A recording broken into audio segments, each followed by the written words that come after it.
Le décret d'application est entré en vigueur depuis dimanche dernier. Les premiers contrôles de police aussi. Désormais, tous les utilisateurs de deux roues ou de tricycles à moteur, ainsi que leurs passagers, doivent rouler avec des gants aux normes de sécurité.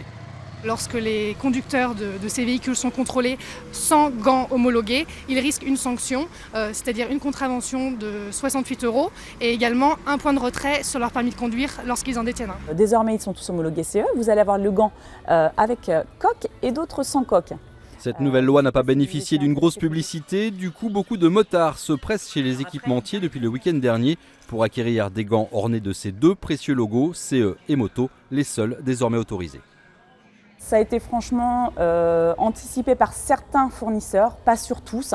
On a été obligé par cette loi en fait, de déstocker pas mal de produits parce que beaucoup de produits avaient l'homologation juste CE, le petit CE ici, qui dans le futur ne suffira plus en fait. Chez les motards, souvent bien équipés, on regrette le caractère obligatoire de cette loi qui cible avant tout les scooters et les deux roues de petite cylindrée et son caractère discriminatoire sur le tarif de ces équipements de sécurité. On se bat depuis des années au niveau de la fédération pour faire baisser la TVA à ce niveau-là, dans le sens que quand vous achetez une voiture, vous avez des airbags, des ceintures de sécurité. Bien sûr, ça augmente le prix de la voiture, mais pas de manière exponentielle. Un motard parfaitement équipé, il faut compter plus de 1 000 €. Les associations militent donc pour un peu plus d'équité entre voitures et deux roues. Pour les récalcitrants, il faudra cependant réfléchir à deux fois. Le prix d'une paire de gants homologués est en moyenne moins élevé que le prix de la contravention.